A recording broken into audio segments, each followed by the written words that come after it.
तो आप लोकसभा के अंदर की जो बहस होती है, लोगों ने मुझसे कहा कि ये क्या पुष्पेंद्र मसला है कि जो तुम बरेली में बोल रहे हो, जो अहमदाबाद में बोल रहे हो, वो कुछ सुनी सुनी सी भाषा लोकसभा में नजर आ रही है। मैंने कहा भाषा की चिंता मुझे ज्यादा नहीं है, मुझे तो एक्शन भी वही नजर आ रहा है। तो ये जो बदलाव है, ये बदलाव इसलिए नहीं है, ये बदलाव इसलिए है कि इस बार उन सबको पता है कि जो जो वादा किया है वो पहले हमारा पूरा होना चाहिए, बाद में किसी का होगा। लिहाजा जम्मू कश्मीर का मामला समाप्त हो चुका है। यह बात अलग है कि इस देश के नेताओं की और इस समाज की मेमोरी बड़ी शॉर्ट है, इसलिए लोग आपके सामने झूठ बोलते हैं और आप काउंटर नहीं कर पाते। जिन लोगों को आज यह कहा जा रहा है, पूरे देश में एक वर्ग तैयार हो गया है, वो बार बार यह कहता है कि देखिए आजादी की बात की चिंता कर रहे हैं, जो इस बात की चिंता कर रहे हैं कि बकरा ईद में बकरा नहीं है, काटेंगे क्या, क्योंकि अब कट चुके, अब काटने के लिए कुछ बचा ही नहीं है। मैं उनसे एक बात, सीरियस बात पूछना चाहता हूं, क्या इस समाज के तमाम लिबरल लोगों ने, क्या इस समाज के तमाम वो लोगों ने जो आज चिंता कर रहे हैं फ्रीडम ऑफ एक्सप्रेशन की, जो इस बात की चिंता कर रहे हैं कि जम्मू कश्मीर में कर्फ्यू लगा हुआ है, वहां के लोगों को आजादी नहीं है, यहां से लेके वहां तक जा रहे हैं, जहाजों पे डेलीगेशन जा रहे हैं। मैं दो घटना इसी हिंदुस्तान की और अपने दौर की बताता हूं, आप सब लोग मुझसे सीनियर होंगे, आपको भी पता होगा।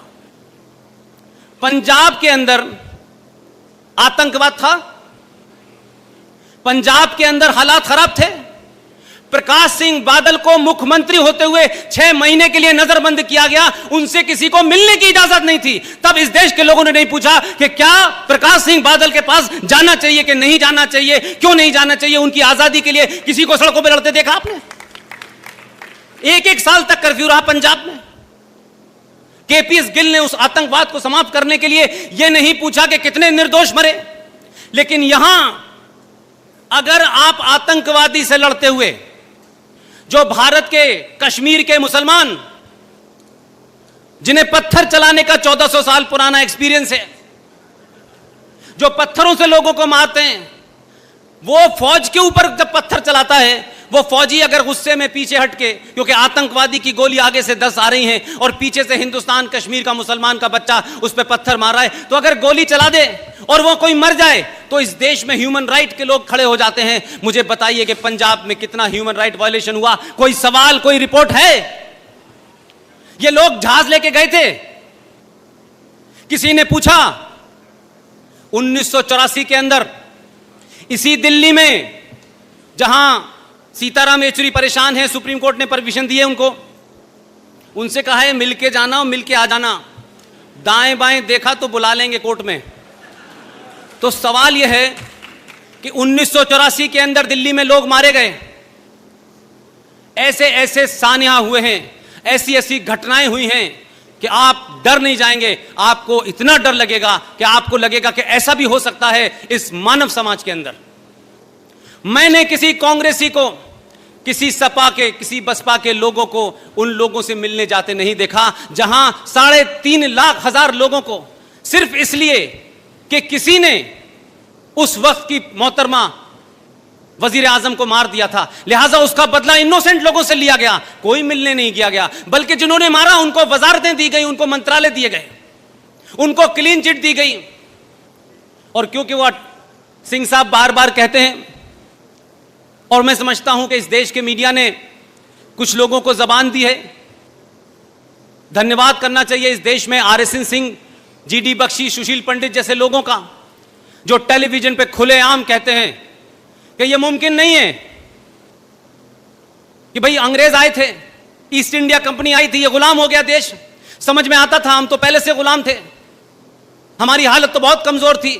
लेकिन मुझे दुख इस बात का होता है कि आजाद भारत के अंदर एक महिला आती है और पूरी पार्टी उसकी गुलाम हो जाती है। वो जायज नाजायज कर रही है, कोई रोकने वाला नहीं है, क्योंकि उसने एक ऐसा एपरेटस बनाया है कि सबको बंदर बांट की है। वो शंकराचार्य को भी रात में गिरफ्तार कर देती है, वो हिंदू टेरर भी क्रिएट करवा देती है, वो पाकिस्तान में अपना आदमी भी भेजती है कि मदद करो हमारी मोदी से हटाने के लिए। तो क्या वजह है हम उस औरत के बारे में, उस महिला के बारे में हम कोई उसकी जाती शख्सियत पे नुक्ता चीनी नहीं कर रहे, हम उसकी जाती जिंदगी से हमको कोई लेना देना नहीं है। लेकिन क्या इस देश ने पूछा? यह वो देश है कि अगर एक घटना गाजियाबाद में हो जाती है तो पूरी पूरी सरकारों को कटघरे में। महिला इस देश में जब आती है तो कुछ दिनों बाद सास मार दी जाती है, देवर मार दिया जाता है, और तो और अपनी बेटी की शादी जिस शख्स से करती है वो अच्छा भला बर्तन बना रहा था आपके पड़ोस में मुरादाबाद में, उसके खानदान में सब ठीक चल रहा था, उसके पिता की कमरे में लाश मिलती है, भाई होटल में मरा पाया जाता है, बहन एक्सीडेंट में मारी जाती है। क्या देश इसको नहीं पूछेगा कि ये कैसे मर रहे हैं? भाई नहीं पूछा किसी ने। उसी के दौर में आप सोचिए कि हिंदुस्तान के दो बड़े कद्दावर लीडर, उनकी पार्टी क्या है नहीं क्या है वो मेरा विषय नहीं है, वो देश के लोग थे, इस पार्टी में चले गए उस पार्टी में चले गए और आना जाना लगा रहता है। एक माधवराव सिंधिया का नया जहाज जिसमें देश के 5 पत्रकार बैठे हुए थे, उसमें हवा में क्या हुआ कि 5 लोग मारे गए, माधवराव सिंधिया की मौत हो गई। आप बताइए, मुझसे सारे लोग बड़े हैं, किसी अखबार में इस बात का सवाल उठा कि इसके ऊपर कमीशन बैठना चाहिए, जांच बैठनी चाहिए? यह सवाल ही नहीं उठा।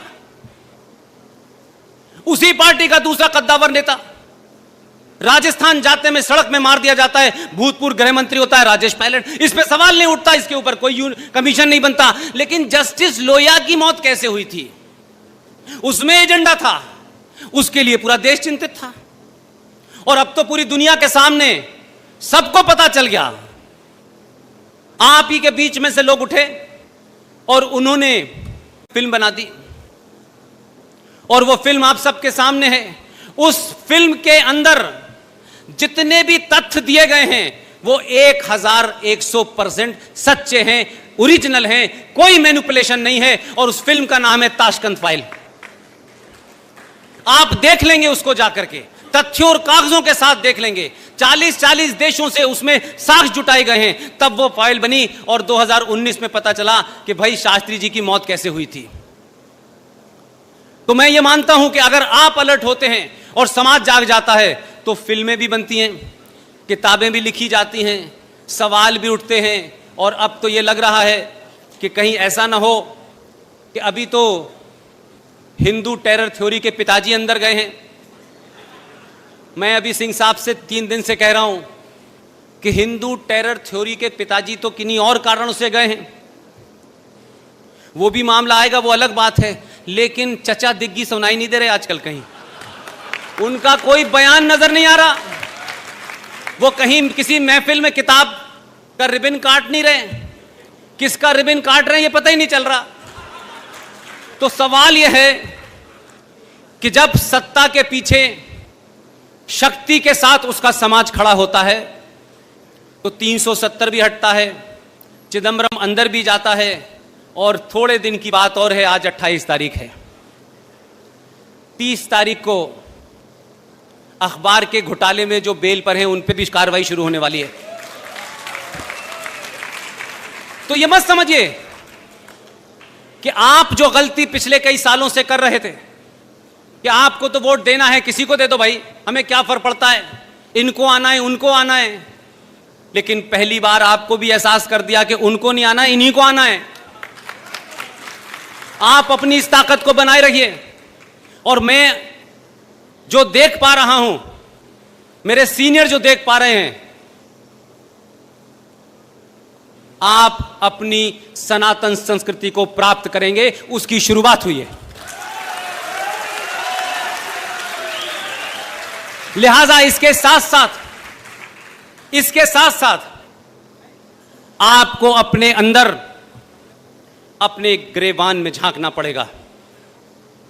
ये वो लम्हे हैं कि जिस लम्हों में अगर आप कोई खता करेंगे तो 1000 साल के बाद तक नजर नहीं आएंगे आप, कहीं पता नहीं चलेगा, क्योंकि अब तक लोगों ने आपको, आपके इस पुरुषार्थ को, इस ताकत को समझा ही नहीं था। अब वो समझ गए हैं, वो दूसरी तैयारी करेंगे। आप ये ध्यान रखिएगा कि अगर किसी कारण से भी अपनों से गलती, हमारे लिए गलती, हमारा ये नहीं हुआ, उसका ये नहीं हुआ, ये स्थिति इस देश में 500 साल तक बना के रखनी है कि इसके अलावा, इस सोच के अलावा लोग सत्ता पे न बैठें।